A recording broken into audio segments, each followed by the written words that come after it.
For years, seasoned business brokers, arrogant private equity associates, and the entire establishment of corporate acquisition professionals committed the exact same fatal error when they encountered this individual. They looked at the resume, saw no Ivy League degree, no family inheritance, no Wall Street pedigree, no venture capital connections, and they immediately dismissed him as irrelevant.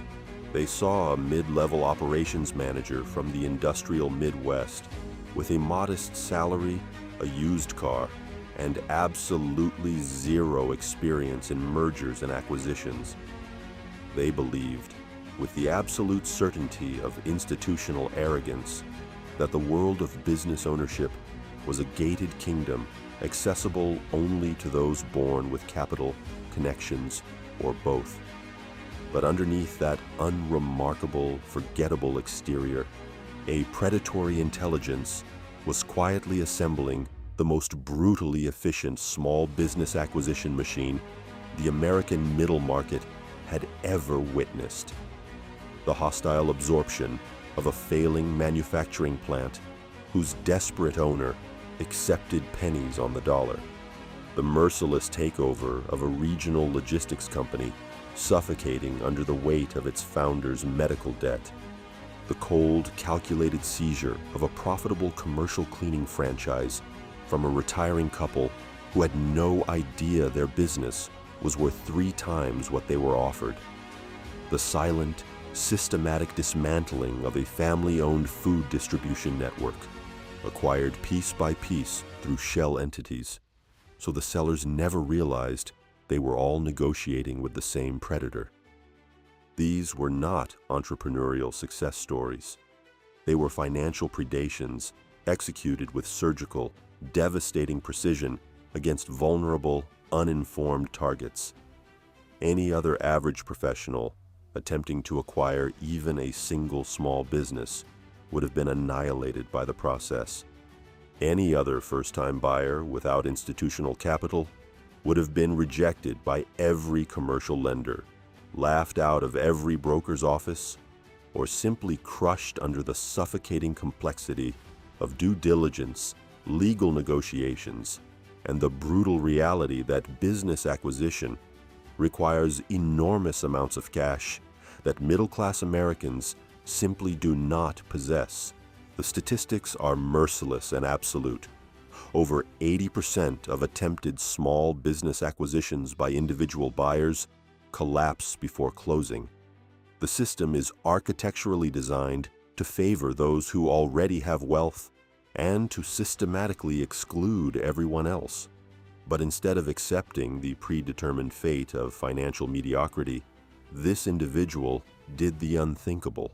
He reverse-engineered the entire acquisition playbook used by billion-dollar private equity firms, stripped it down to its most ruthless, essential mechanics, and rebuilt it as a weapon specifically designed for someone with no capital, no connections, and no mercy.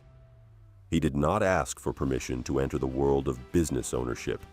He forced his way in through the back door, using the desperation of others as his primary currency.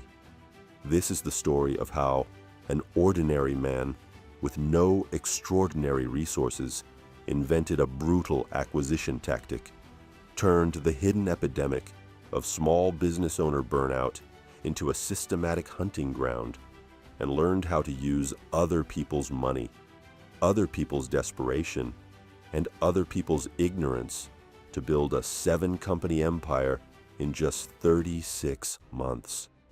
To understand the sheer, calculated depth of this operation, we must examine the world from which it emerged.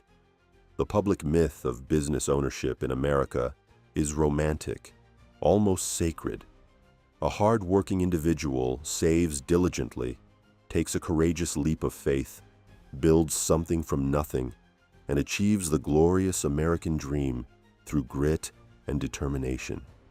This is a monumental, carefully perpetuated historical illusion. The true landscape of small business ownership is a nightmarish wasteland of exhaustion, financial fragility, and quiet desperation. Over 10 million small business owners in America are over the age of 55. The majority of them have no succession plan. Their children do not want the business. Their employees cannot afford to buy it. And after decades of grinding, 18-hour days, deteriorating health, and mounting personal debt used to keep the operation alive during recessions and pandemics, these owners are not entrepreneurs anymore.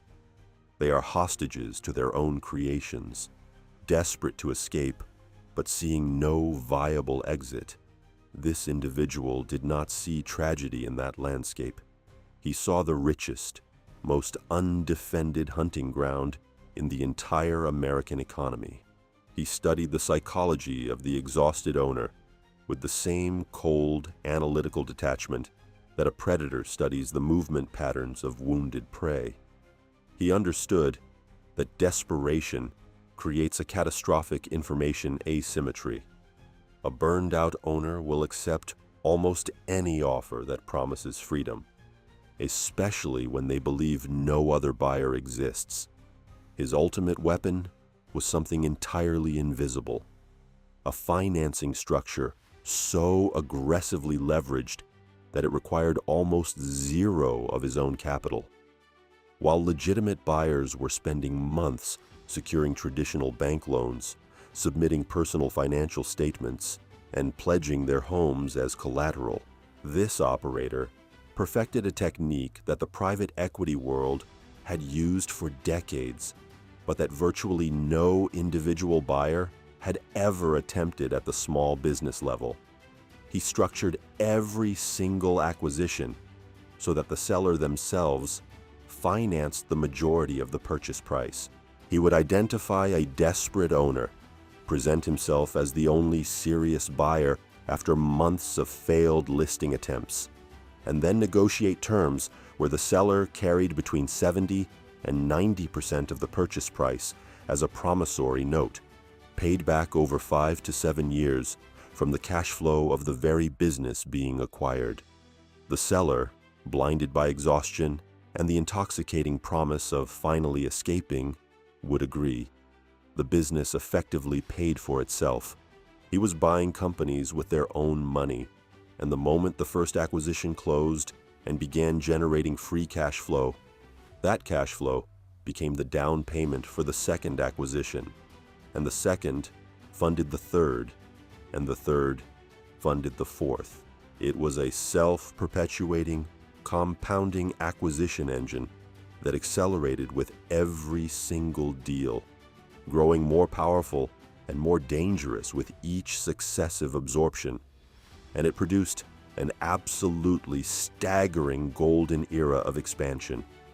Within the first 12 months, he had closed 3 acquisitions: a commercial cleaning company generating $400,000 in annual revenue, a small manufacturing operation producing specialized industrial components worth $1.2 million annually, and a regional logistics firm moving freight across 6 states with annual billings of $2.8 million. By month 18, he added a profitable food service distribution company. By month 24, 2 more fell: an equipment rental business and a commercial landscaping operation serving municipal contracts. By the 36th month, the 7th company was absorbed, a mid-sized waste management hauler with long-term government contracts worth over $3 million annually. The combined empire was generating over $14 million in annual revenue across 7 entirely distinct operating companies, all controlled by a single individual who just 3 years prior had been earning $62,000 a year managing a warehouse.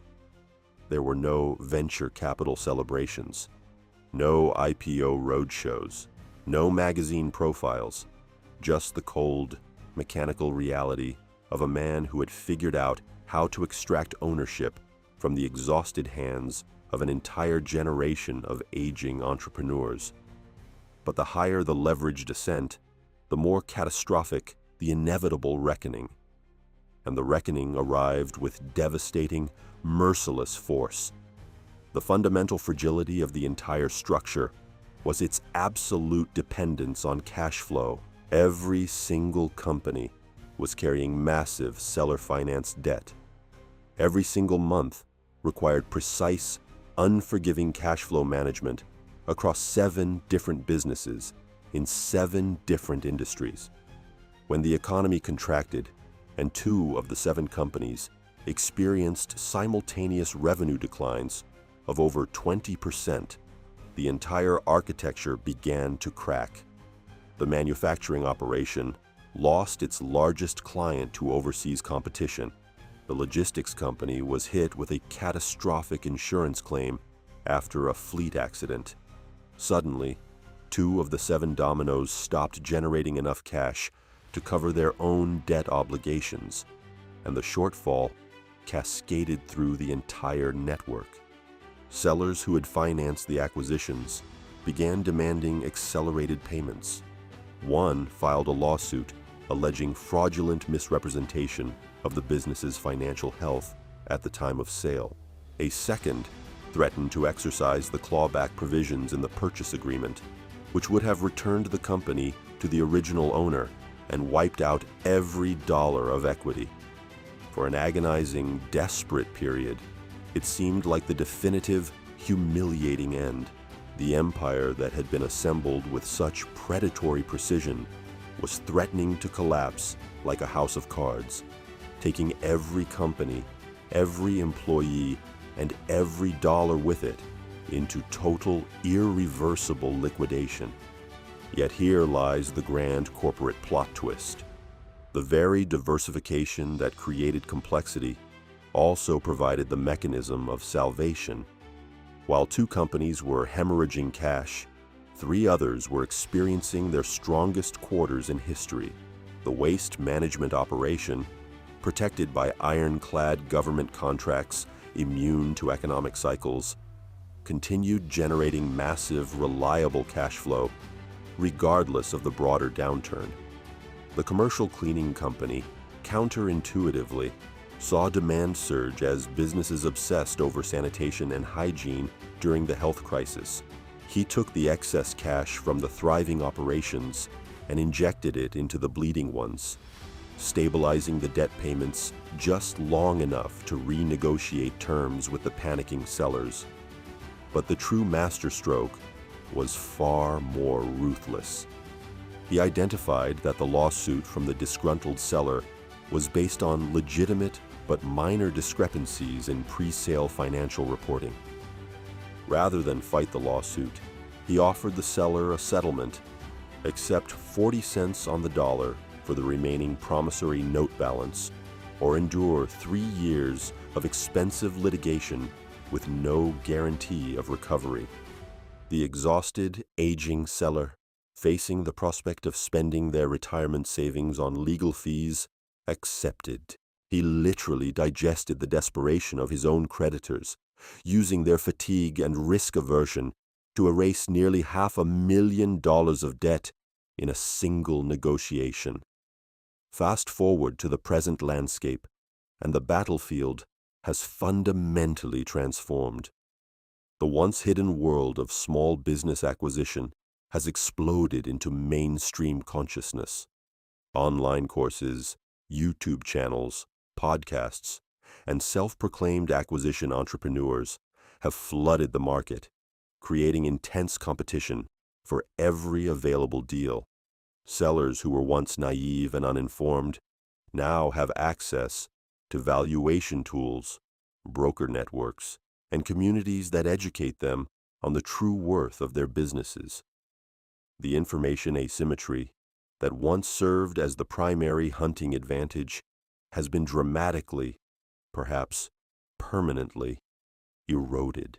Simultaneously, rising interest rates have made leveraged acquisitions exponentially more expensive, and the pool of desperate sellers willing to finance their own buyouts has been partially drained by a surge of private equity firms descending into the lower middle market.